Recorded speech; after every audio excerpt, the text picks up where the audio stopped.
past few weeks, we have been bringing to you tales of valor and courage in the 1971 war, shared by the brave hearts of the various battles fought.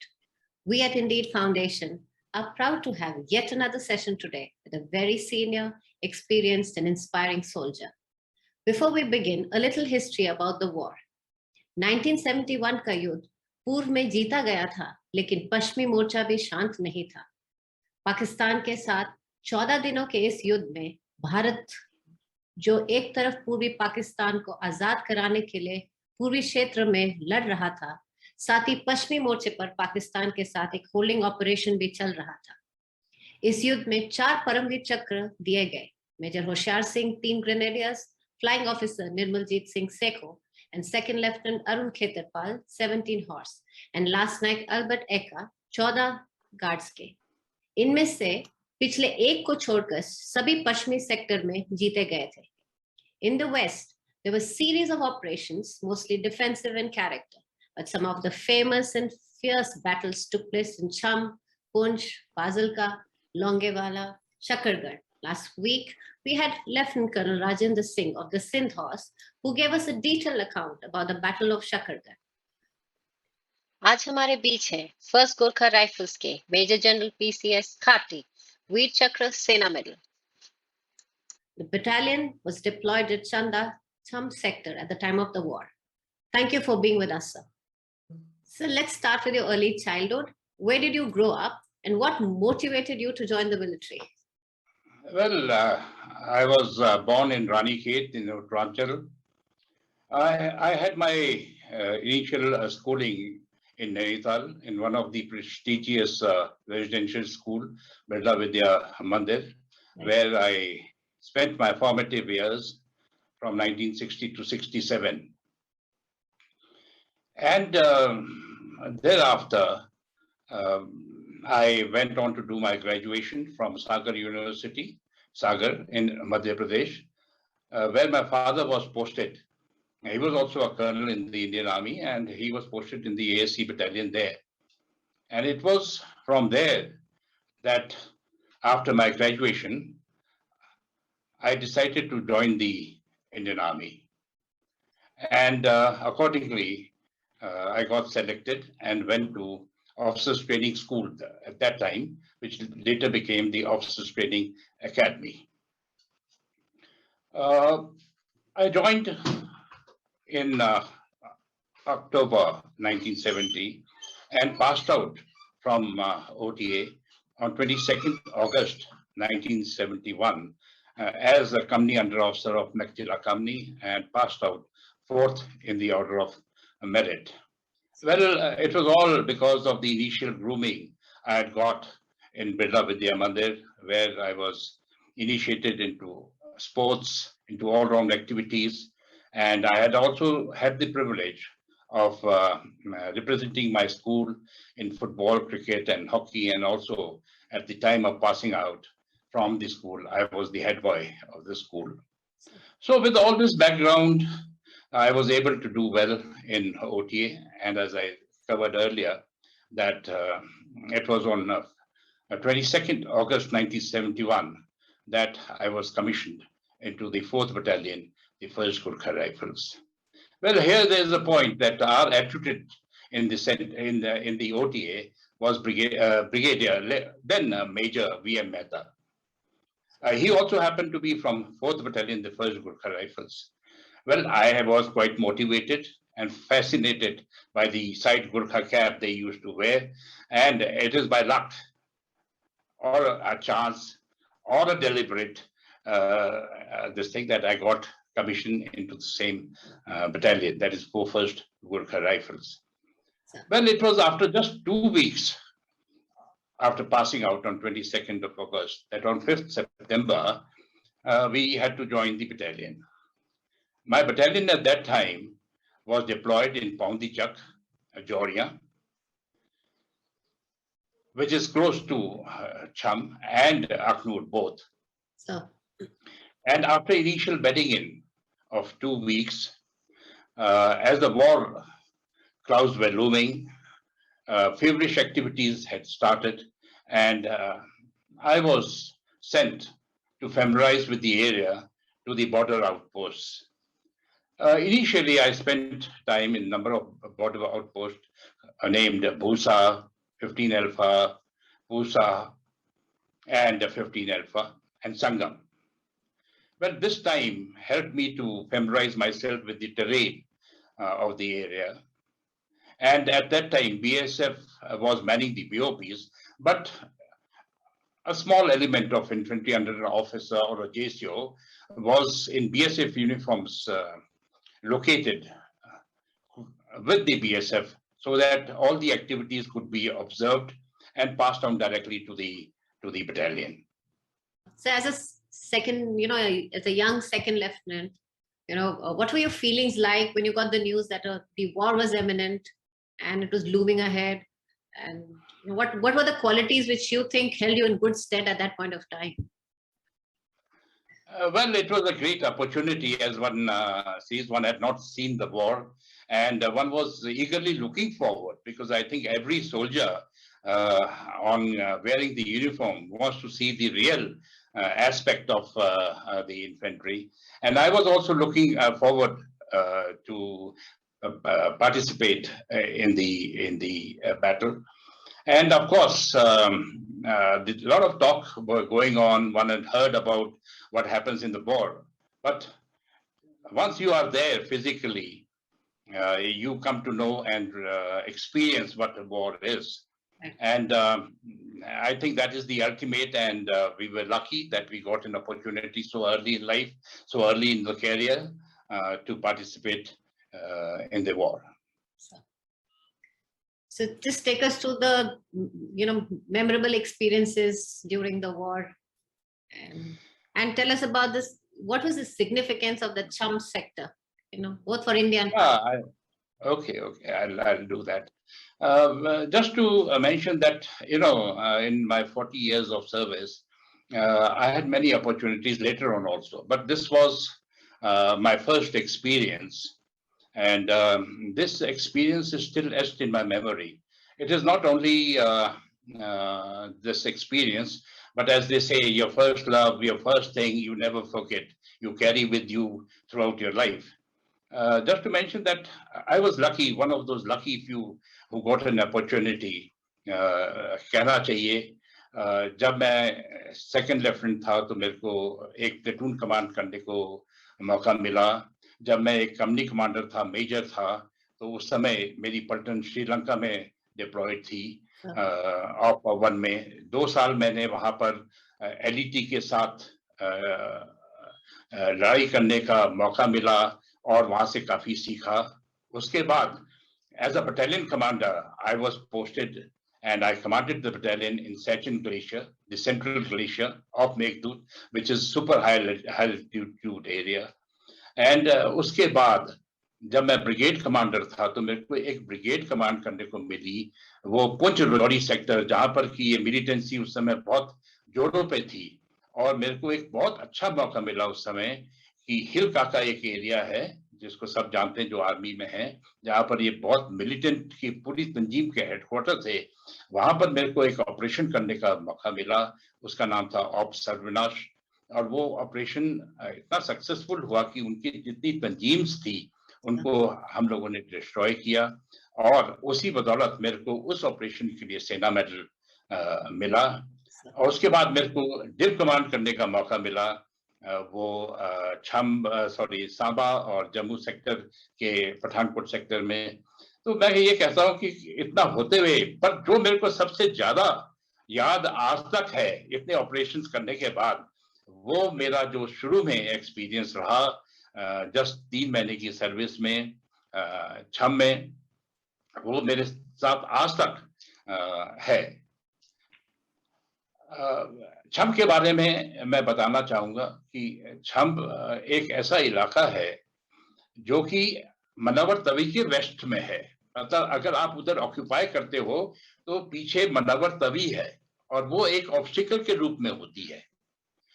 तो कोई भी defensive ये नहीं चाहता कि उसके पीछे एक मेजर ऑब्स्टिकल हो जिससे आने जाने में, सप्लाई में, लॉजिस्टिक्स में, टैंक्स को आने में कोई बाधा हो. सिर्फ मूवमेंट फिर एक ब्रिज के थ्रू रह जाता है या सिलेक्टेड क्रॉसिंग प्लेसेस पे रह जाता है। 1965 में भी पाकिस्तान ने इस एरिया में अटैक किया।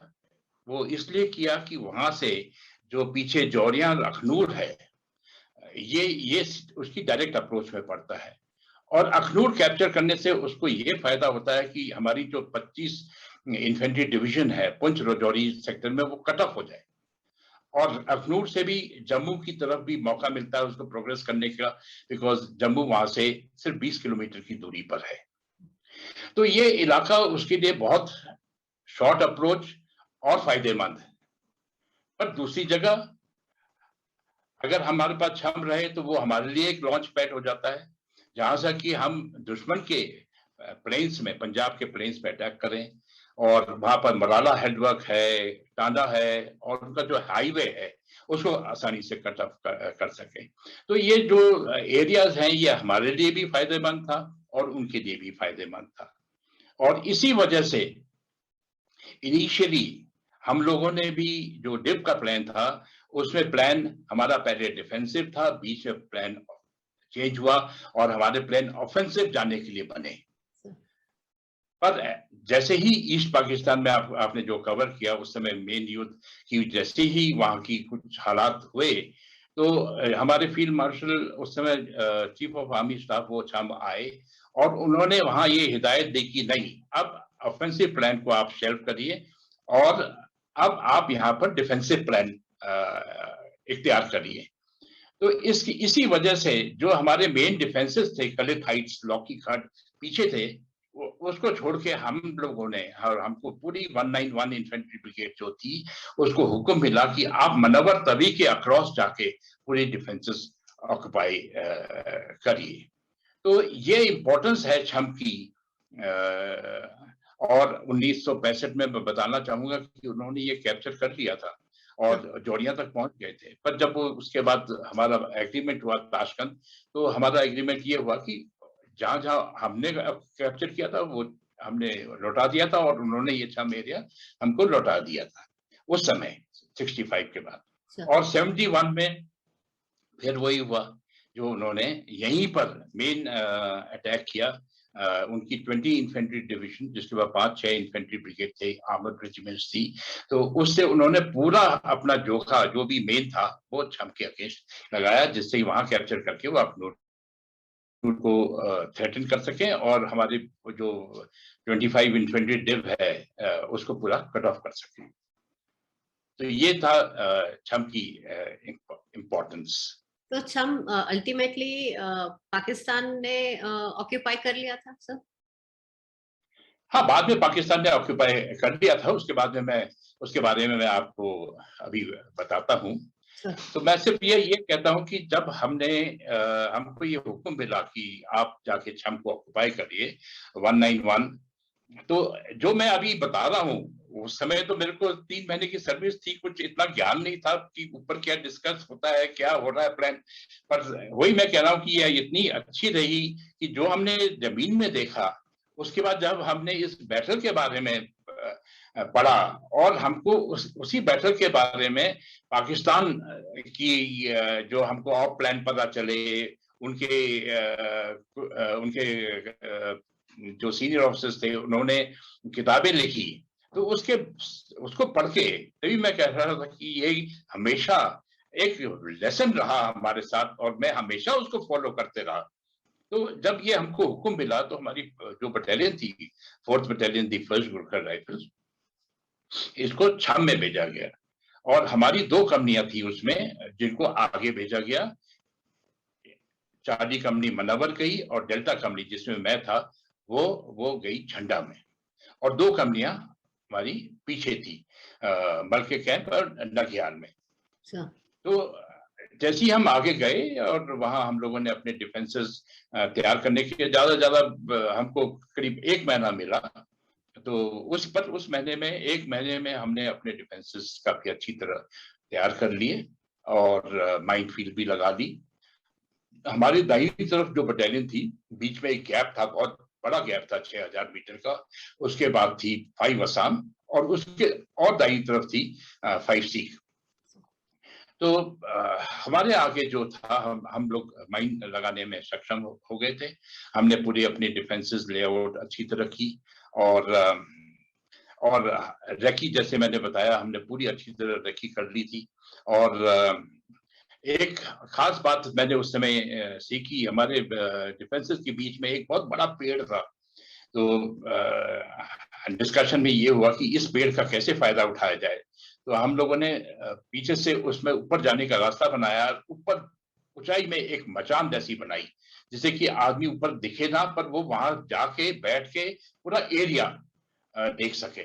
और उसके बारे में मैं आपको बाद में बताऊंगा कि वो बाद में हमको उसका क्या क्या फायदा फायदा हुआ। तो ये जाके हम लोगों ने वहां कर लिया, पूरी कोऑर्डिनेशन ऑफ डिफेंसेस। और पर ज्यादा टाइम नहीं मिला। मैं सिर्फ ये कह रहा हूँ कि एक महीने में डिफेंसेस तैयार नहीं होती यहाँ तो। अभी तक हम डिफेंसेस बोलते हैं, कभी रेडी नहीं होती, क्योंकि 48 के बाद कुछ अदर डिफेंसेस में हम लोग अभी तब से तैयारी कर रहे हैं, और अभी तक तैयारी चली रही है। तो ये हमेशा ही होता है। तो हम लोग वहां जाके पहुंच गए, और फिर हम लोगों ने डिफेंसेस ले ली। सर, आप लड़ाई के बारे में और बताइए sir, some more memorable experiences about the war. Okay okay. अब जब हम वहां पर डिफेंसेस ले लिए, तो पाकिस्तान आर्मी की एक्टिविटी वहां पीछे शुरू हो रही थी, दिख रही थी हमको।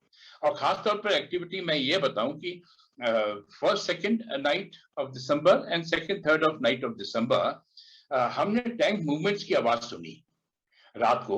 और वो जाके जो हमारे आगे भूसा पोस्ट थी, उसके पीछे जाके उन्होंने पोजीशन ले ली। सुबह जब ऊपर से हम लोगों ने देखा, ऑब्जर्व किया, क्योंकि जो भूसा पोस्ट थी वहां बीओपी हमारे पास ही थी, हमारे बीएसएफ के थे, और हमारा एक ओपी था वहाँ, captain Sharma of 39 medium regiment, और हमारे करीब एक सेक्शन के जवान थे। तो उन्होंने वहां जाके इन टैंकों को सुबह देखा और उन्होंने रिपोर्ट किया। वैसे ही हमने भी पीछे रिपोर्ट किया कि साहब यहाँ टैंक आ गए हैं, बिल्कुल नजदीक हैं, दिख रहे हैं, कैमोफ्लेज नेट लगा रखे हैं।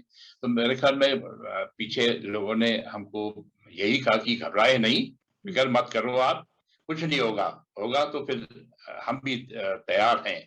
तो मोराल बूस्ट किया, तो हमने बोला बहुत अच्छा है। पर हमको ये पता चल गया था कि ये टैंक ऐसे तो आए नहीं है, इनकी एक्टिविटी जरूर, खतरा आएगा हमारे ऊपर ही आएगा, अटैक आएगा हमारे ऊपर ही आएगा।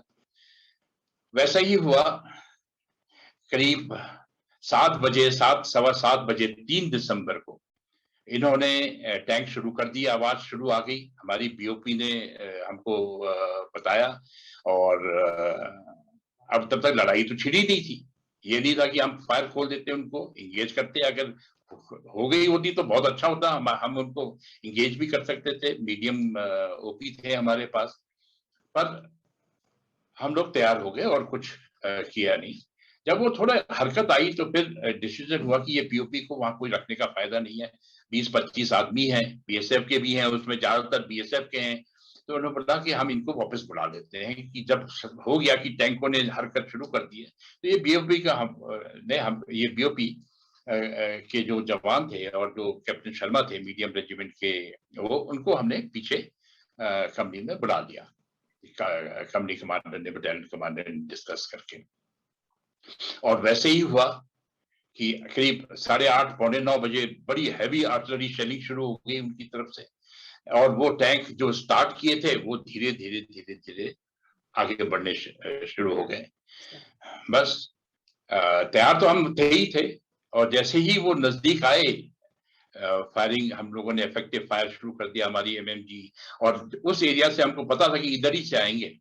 और सबसे अच्छी ये बात हुई कि जो हमारे ओपी थे कैप्टन शर्मा, वो हमारे पास ठीक टाइम पे आ गए, और वो 39 मीडियम रेजिमेंट के थे। उन्होंने इतनी इफेक्टिव आर्टिलरी फायर लाई, मैंने अपनी पहली बार जिंदगी में देखा कि मीडियम शेल एक बहुत बड़ा होता है, वो अगर आपके सर के ऊपर से जाए तो ऐसी आवाज करता है, और वो हमारे सिर्फ 200-300 गज सामने गिरे। तो मैं तो ये भी कहूंगा कि श्रेय हमारे ऑफकोर्स ग्राउंड फायर को तो था ही था, पर वो आर्टिलरी ने ऐसा उनका वो किया कि उनकी बहुत कैजुअलिटीज हुई। और हमने उनकी आवाजें भी सुनने लगी, अरे माइन फील्ड का वो आ गया है, यहाँ आ गया है, बहुत फायरिंग हो रही है। क्योंकि उस दिन आपको पता ही होगा कि जुम्मे की रात थी, पूरा चांदी खिली हुई थी. One could see the area in front, Right. and it was very clear. One could observe, and पर धीरे धीरे जब उनके ऊपर आर्टी का और फायर आना शुरू हुआ तो हमने देखा वो टैंक धीरे धीरे और वो चिल्लाने लगेगा अभी वापस चलो. तो वो धीरे धीरे उनकी वो हुई, and the complete attack was reversed, and the tank started moving to the rear, and so there was a slight lull with that. होता ही है जब फायरिंग रुक जाए, जब डिसएंगेज हो जाए. Right. पर हमको ये था कि ये जरूर यहाँ पर वापस आएंगे, फिर जरूर आएंगे, ये ऐसे छोड़ने वाले नहीं है.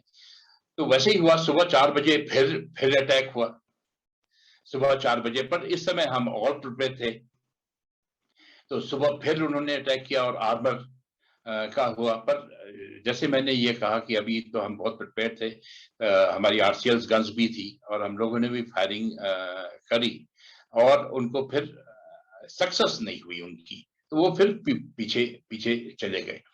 तो ये था. और उसके बाद फिर हमको जब बाद में पता चला तो हमको ये पता चला कि दुश्मन की वहां पर 20 ब्रिगेड जो पार्ट ऑफ 23 डिवीजन थी, जिसमें 3 बटालियन होती हैं, उनको टास्क मिला था. ये दोनों कंपनी हमारी 41GR की थी, मनावर और झंडा, इसको कैप्चर करने का. तो एक बटालियन ने अटैक किया था मनावर में, एक पूरी बटालियन ने विद आर्मर हमारे ऊपर अटैक किया था. और वैसे ही मनावर में भी और वैसे ही हमारी कंपनी में, और हमारी कंपनी जरा ऊपर थी तो उससे उनको काफी नुकसान हुआ. और खासतौर पर जैसे मैंने बताया कि मीडियम रेजिमेंट, और ये भी बड़ी किस्मत की बात है कि मीडियम रेजिमेंट हमारे डायरेक्ट सपोर्ट में नहीं थी. हमारे डायरेक्ट सपोर्ट में तो फील्ड थी, पर ये जो हमारे पास ऑफिसर आए, कैप्टन शर्मा, ये मीडियम के थे, रेजिमेंट के थे. वो अपनी सीधी बैटरी के साथ जुड़े हुए थे. और बट नेचुरल तो उनका तो एफिलिएशन था ही, और उन्होंने इतना इफेक्टिव फायर लाया. और एक बात अच्छी ये हुई कि जब हमारा अटैक रिपल्स हो गया, हमारे कंपनी कमांडर उनकी आर्टिलरी नेट में गए. एक नेट होता है जिसमें सब बातचीत कर सकते हैं आरटी वाले, और उन्होंने उनको बहुत हौसला बढ़ाया. जो भी गन पोजीशन में थे उन्होंने बोला आपने हमारे को आज बचा लिया, हमारे सर को बहुत अच्छी सपोर्ट दी. और उससे तो उनका हौसला इतना बढ़ गया, क्योंकि जो आदमी पीछे होता है वो बैटल के बारे में नहीं समझ पाता, पर अगर उसको आप ऐसी चीजें बोलो कि अगर आप आज हम जिंदा आपके खाते रहें, तो उसका मोराल इतना वो हो जाता है. तो वैसे ही हुआ. उसके बाद हमने जब भी फायर मांगा, फायर इतना, अगर हम बोलते थे भाई एक गन राउंड फायर करो, मतलब एक गन 6 राउंड फायर करो, वो 12 करते थे. तो उससे हमको ये फायदा हुआ कि दुश्मन के जो वहां पर जो भी था उनकी इतनी कैजुअलिटीज हुई और अल्टीमेटली वो वहां से पीछे चले गए. पर इधर क्या हुआ अभी, जब 4 तारीख तक सुबह तक इनको 24 घंटों में कोई सक्सेस नहीं मिली, तो जो डिव का प्लान था उनका ये प्लान था कि दूसरी तरफ से वो जाकर छम को करेंगे कैप्चर, और ये जो ब्रिगेड है ये मन्नावर और इसको कैप्चर करके उनके साथ लिंकअप करेगी. Okay sir. मतलब आपस में मिलेंगे और वहां से वो प्रोग्रेस सब इकट्ठा होके जौहरिया और छम की तरफ अटैक करेंगे. पर अब ये पूरा अटक गया ना, तो इन्होंने एक बंकर कैप्चर कर पाया. तो जो भी उनको पीछे से हुक्म मिले होंगे, पर 4 तारीख को दोपहर को 3 बजे फिर अटैक हो गया. नॉर्मली ऐसे दिन में अटैक करती नहीं इन्फेंट्री, पर उससे ये पता चलता है कि वो कितने उसमें थे कि कुछ ना कुछ तो कैप्चर करना ही है. यहाँ पर ये हमको बाद में किताबों से पता चला, और उनके पाकिस्तान के जो जनरल ने किताब लिखी है, जब मनावर में उन्होंने अटैक किया तो वो थी 17 फ्रंटियर फोर्स, और वो अटैक उनके commanding officer colonel Jafri lead कर रहे थे. या तो उनको हुक्म मिला कि आप लीड करिए, जो भी था उनको, कि ऐसे हो नहीं सकता कि आपने 24 घंटे में कोई कैप्चर नहीं किया। और Jafri was killed in battle while leading his 17 frontier force के कर्नल जाफरी हैं, it is well within the records। पर इसी में हमारे को भी एक हादसा मिला, जो चार्ली कंपनी के हमारे कर्नल थे, कंपनी कमांडर थे, major Lakhanpal, he also was killed in action।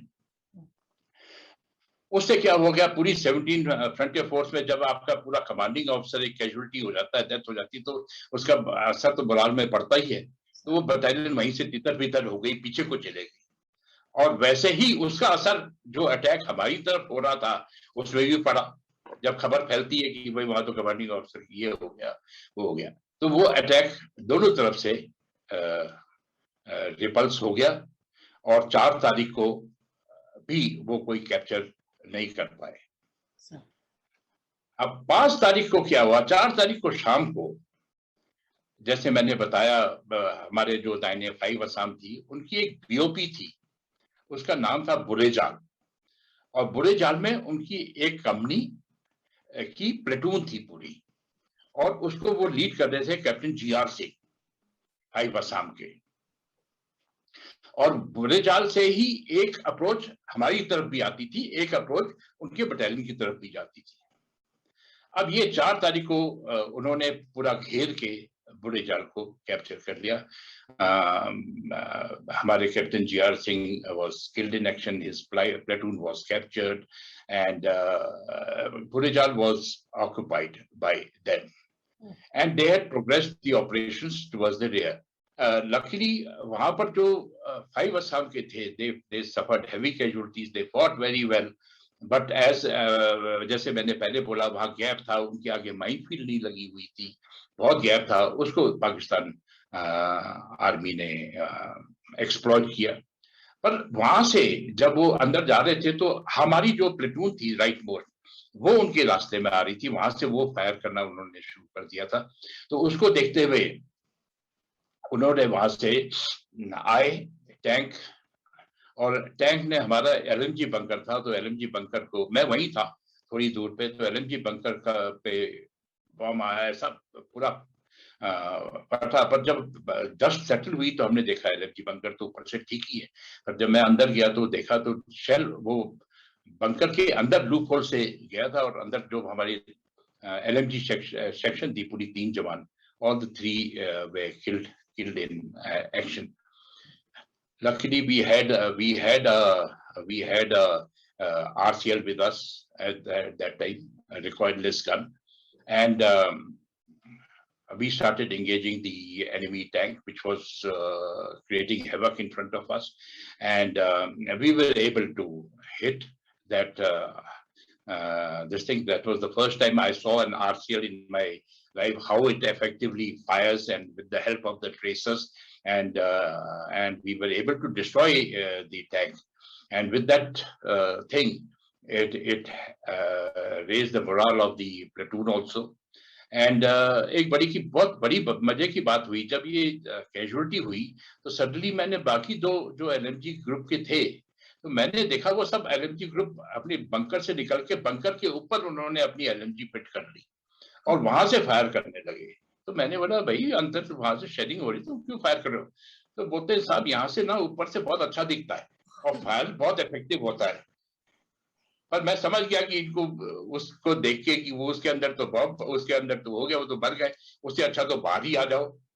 पर उससे फिर फायदा हो गया कि पूरा दिखा, और you can well imagine from a bunker where there is a small loophole, you have to fire through that, but when you put the LMG on top and you fire, of course it will have effective fire. And वो देखते हुए फिर दुश्मन को ये भी पता चल गया कि यहाँ ऑब्स्टिकल है, तो बोला इनसे क्यों भिड़े, हम सीधा उधर को चलते हैं जहाँ पर कोई हो ही ना। तो उन्होंने वहां से प्रोग्रेस ऑपरेशन अपना दाहिनी तरफ को शुरू कर दिया। यहाँ जो हमारे अपोजिट थे 20 brigade, after that beating which they had got for 2 days, and where the CO was also killed, we had learned that the major who was leading the attack opposite R also died in action, and he was given a very high decoration by the Pakistan Army for showing all the bravery. And it happens that somehow he could not capture. That is different. But he led his troops bravely, and he was awarded. जब ये पीछे की छम की तरफ progress होना शुरू हो गया और उधर 5-6 से दुश्मन ने मंडियाला हाइट्स को कैप्चर कर लिया, एंड जो मनवर तवी के बारे में मैंने आपसे बात की थी, मनवर तवी के ऊपर एक ब्रिज था जिससे कि मूवमेंट ऊपर नीचे टैंक जाते थे। तो ये डर था कि अगर उसको कैप्चर कर लेते वो पाकिस्तान, तो फिर उनको एक एक्सेस मिल जाती। तो जब ये हुआ कि 41GR की मनावर झंडा पोस्ट तो कैप्चर कर नहीं पाए, पर बीच में इन्होंने कर लिया, तो उन्होंने बोला चलो 5 से ऑपरेशन प्रोग्रेस करते हैं। अब उसमें डर ये हो गया कि हमारी जो दोनों कंपनी थी, बटालियन थी, ये आउटफ्लैंक हो जाती या कट ऑफ हो जाती।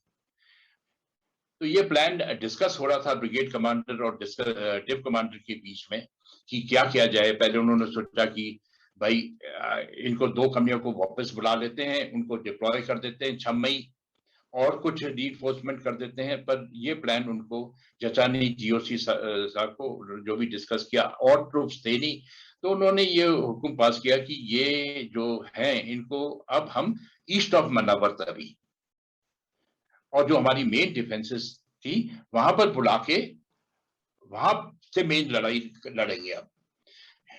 तो फिर 6 तारीख को हमको वहां से कंपनी कमांडर ने मेरे को बोला भाई हुक्म आ गया है कि अब यहाँ से हमने विड्रॉ करना है, और विड्रॉ करके अपने east of Manawar Tawi defences में जाना है। पर विड्रॉ क्योंकि ट्रुप्स आगे कांटेक्ट में थे, ये तो था नहीं कि वो पाकिस्तान आर्मी पूरी जो उनकी 20 ब्रिगेड थी और जो 2 पंजाब बटालियन थी वो पीछे चले गए थे। तो उन्होंने मेरे को ये बोला कि तुम अपनी प्लेटून को ऐसे डिप्लॉय करो कि और फायर करते रहना जिससे पता ना चले कि हमारी कंपनी विड्रॉ कर रही है। हाँ, और तुम मेरे को पहले अलाउ करो पूरा लेके जाने के लिए, और उसके बाद जब मैं पहुंच जाऊंगा मैं आपको बताऊंगा, आप विड्रॉ करना उसके बाद। तो वैसे ही मैंने वहां 6 तारीख को डिप्लॉय किया शाम को, और कंपनी लेसर प्लेटून, मेरी प्लेटून वहां से विड्रॉ हो गई। और रात को जब हमको पता चला, उन्होंने दिया कि अब कंपनी अपने बटालियन एरिया के और पहुंच गई है और वो पीछे जाने वाली है, तब उन्होंने मेरे को बताया कि आप भी विड्रॉ करिए। और फिर हमने अपना इकट्ठा करी प्लेटून और वहां से विड्रॉ किया। अब यहाँ पर मैं ये बोल रहा हूँ, जो मैंने इनिशियली जो 1-2 महीने वहां बिताए थे बीओपी में, और मैं पूरे एरिया में घूमा था, उससे मेरे को इतनी फैमिलाइजेशन थी एरिया की, मैं वो प्लेटून को ऐसे रास्ते से अपने हम बिना किसी दुश्मन के पता करे हम east bank of Manawar Tawi में आ गए। एंड तो ब्रिज में तो क्या किया, रात को करीब 10:30 बजे या 11 बजे ब्रिज हमारे लोगों ने अपनी तरफ का स्पैन उड़ा दिया, जिससे कि दुश्मन उस ब्रिज का फायदा ना उठा पाए। तो वो था, वो ब्रिज उड़ा दिया। और आज भी आप जाओ छम में तो ब्रिज का एक उतना एरिया टूटा हुआ दिखता है, और वहीं से एलसी जाती है। तो मनावर तवी के ऊपर जो ब्रिज था, कंक्रीट ब्रिज, जो कि यूज होता था बाकी हैवी टैंक्स व्हीकल्स से आगे लॉजिस्टिक्स के लिए, जब दुश्मन ने वहां छम पे कैप्चर कर लिया और हम लोग विड्रॉ हो गए, तो ये प्लान किया गया कि ये ब्रिज किसी हालत में भी दुश्मन के हाथ सही हालत में इस्तेमाल करने की उसमें ना पहुंचा जाए। तो उस दिन रात को इन्होंने उसमें हम लोगों ने अपने साइड का जो स्पैन होता है, एक स्पैन होते हैं ब्रिज में, वो हम लोगों ने एक्सप्लोजिव लेके इंजीनियर रेजिमेंट ने उसको उड़ा दिया। उससे क्या हो गया कि जो उनकी हैवी व्हीकल्स एंड वो थी वो उसी साइड रह गई, और हमारे ये नहीं था कि हमारे कुछ नहीं रह पाए, पर हम लोगों की क्रॉसिंग प्लेसेस बनी हुई थी, और उसके जरिए मनावर तवी के जरिए वो लोग विड्रॉ कर गए। और जो दुश्मन के कुछ लोगों ने जो इस साइड मनावर तवी के इधर ब्रिगेड बना लिया था थोड़ा, उसको हमारे रिजर्व ब्रिगेड आके 68 ब्रिगेड 52 जो डिव में थे, उन्होंने उनको टास्क किया कि इनको इस तरफ से बिल्कुल एविक्ट किया जाए, और वो लोग इस ऑपरेशन में सक्सेसफुल हुए। उन्होंने उसको उनको पूरा एविक्ट किया। जो हमारी ब्रिगेड थी 191 इन्फेंट्री ब्रिगेड, इनको हुक्म मिला कि आप जाके पीछे जो मेन डिफेंसेस हैं, त्रोटी हाइट्स कहते थे उनको, जो उसके आगे एक लॉकी खड एंड त्रोटी हाइट्स, जहां पर हम इनिशियली डिफेंसेस लिए थे। इनिशियली डिफेंसेस हम लोगों ने लिए थे लड़ाई से पहले, जब तक जैसे मैंने बताया था प्लान चेंज हुए कि वहां से फिर आपने ऑफेंसिव में जाना है, फिर प्लान हुए डिफेंसिव में जाना है। फिर उस समय फील्ड मार्शल मानिक शाह साहब ने कहा कि यहाँ बिल्कुल 1 इंच भी जमीन हम नहीं, तुम आगे जाओ। तो वही वजह थी कि लास्ट मोमेंट में यहाँ जो मेन डिफेंसेस थे, यहाँ से उठ के 191 आगे गई थी, और वहां पर उतना समय नहीं मिला था पूरे ब्रिगेड को, खासतौर पर 2 बटालियन को जो आगे गई थी, एक 41 और एक 5 असम।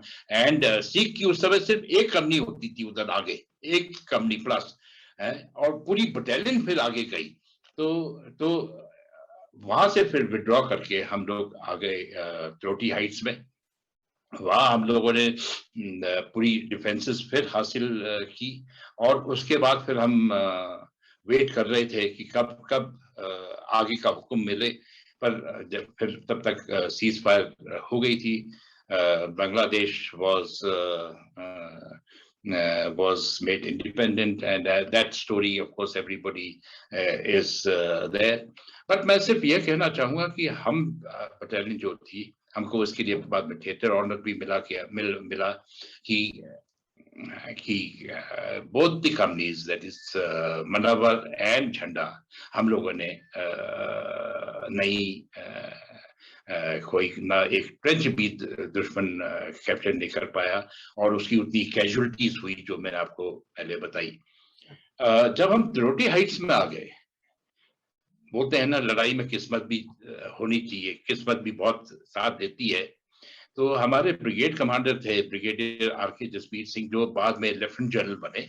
आर.के. जसवीर सिंह बहुत माने हुए थे, वो कमांडेंट IMA भी रहे और NDA भी रहे। तो वो हमारे ब्रिगेड कमांडर थे। और जब हम यहाँ मेन डिफेंसेस में आ गए, तो वहां पर उन्होंने हर एक बटालियन को उन्होंने विजिट करना शुरू किया, और उन्होंने बोला इनसे फर्स्ट हैंड इंफॉर्मेशन हम दुश्मन के बारे में, कैसे इन्होंने अटैक किया, क्या किया, क्योंकि इन्होंने लड़ाई लगी है। बाकी तो उनको रेडियो पे तो खबर मिलती थी, रेडियो पे मिलती थी, या उनको ब्रीफिंग होती थी। तो वहां तो ऐसा था नहीं कि COs को बुला लो और करो। तो वो हमारी कंपनी में आए, बटालियन में आए, बटालियन के बाद हमारी कंपनी में आए। तो मेरी थी जड्डा कंपनी 41 की, वहां बातचीत हुई।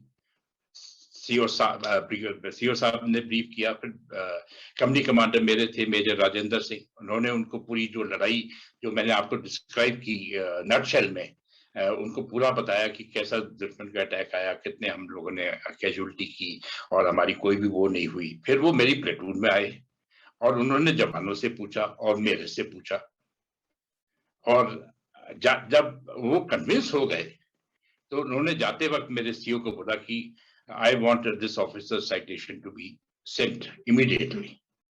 And as luck would have been, that I said, one has to be lucky that he himself came and came to know about the battle, because otherwise very difficult for a second lieutenant to explain all the battle to the brigade commander. Yeah. So he came, and it was, I think I was very lucky that in the first list or second list, it was 19th or 20th of December, that my name came out, and I was awarded the Veer Chakra for Battle of Chand. That is Battle of Jhanda. I'm commanding my platoon successfully and repulsing all those attacks which I had just mentioned. And it was all 41GR, my initial schooling. As I said, the budding in starts very early in life. And I always dedicate this to my school, to my battalion, my company commander, my company. And of course, when I commanded the battalion, of course, that used to be one of the favorite companies. because now you grow up. And that is the reason that my son, who is the third generation officer, he is also in 4th Battalion, the 1st Gurkha Rifles commission, and he opted for my battalion. And today he is posted with 410 in UN Mission Congo, and he is doing his bit. So he is the 3rd generation officer. Of course, my father was in ASC. I got commissioned into the Gurkha Rifles, and my son is serving in the same battalion. So memories, as I said, one has taken part in so many operations in the last 40 years. And of course, at different levels. But on the ground, to be physically there, it appears as if a charm has been etched in my memory. I am fascinated by that battle. Still, I keep studying wherever I find the books. And as you know, because Cham is the only victory of Pakistan which they had of that Cham area, though it's not very a huge area. So, And after the ceasefire, that is the only area which remains with Pakistan. It is not like 65 that we agreed and we returned the area. It was not returned. And you know that in a big thing, smaller things are forgotten. Manik Shah was so magnanimous because we had not won a battle, we had won a war. We had made an independent country. So these small tidbits of, say, 100 kilometers, square kilometer, 40 by 5 kilometers didn't bother him at that point. So that area still remains. And secondly, at disadvantage that across Manavatavi, all defenses, the area was rolling down to Manavatavi, and you had a obstacle behind you. Now we are this side of the Manavatavi, and the enemy is on that side of the Manavatavi. From military point of view, tactical point of view, it's okay that you have an obstacle in front of you. In other places, you know, we have ditch compounds, we have canals, we have DCBs.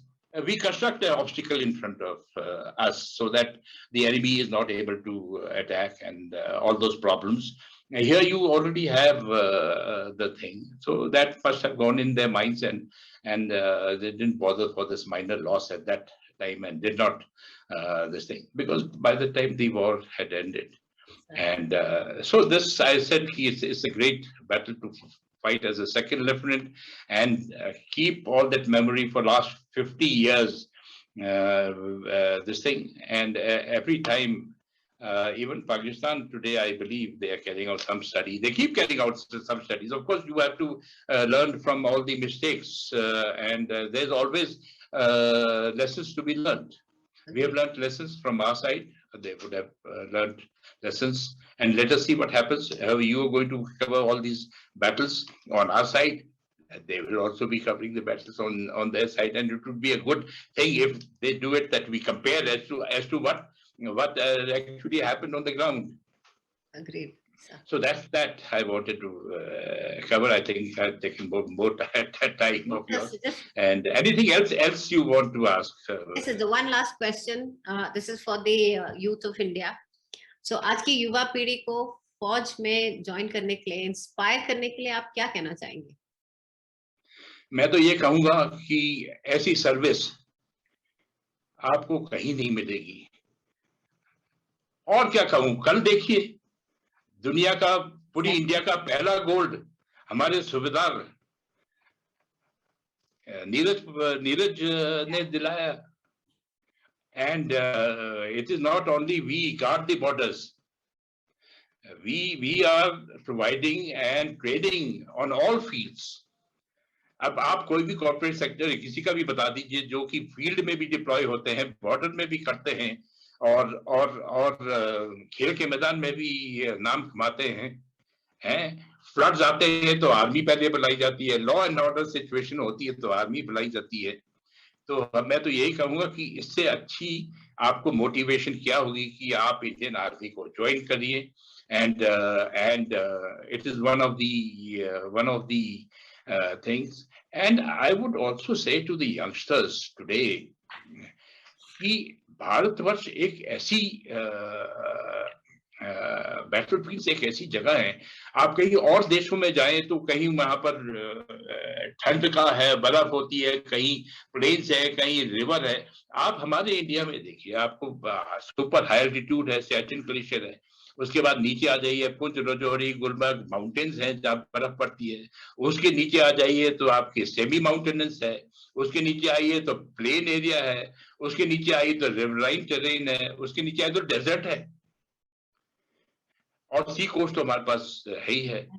So we are experienced in all these areas, and if you want to really, you are an adventurous man, you cannot find a better army to serve in. And as you know, we serve 2 साल इधर, 3 साल उधर.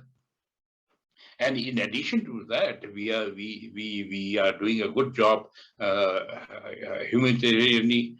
We are going out, helping the world in UN missions and sports fields I've just covered. So it's a very clean life,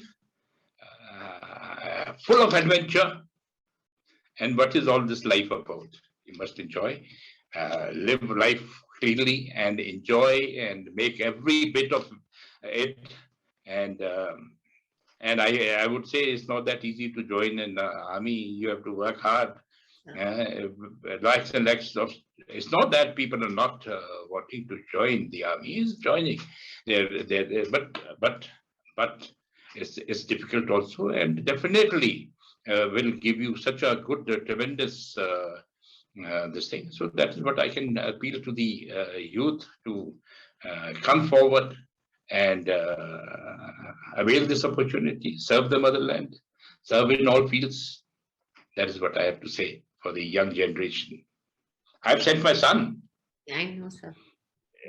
He's the 3rd generation. Sir. And he's serving in my same battalion. And I feel proud of it. I'm sure, sir. So it was indeed a pleasure having you with us. It's been a great, insightful looking back at history and in the talk about the Battle of Cham for us. And thank you so much for your time. Thank you, Tina. Thank you, Vikram, for giving me this opportunity to interact with you, although I'm at a very remote corner of Uttarachal for the last few days, and I'm going to stay here.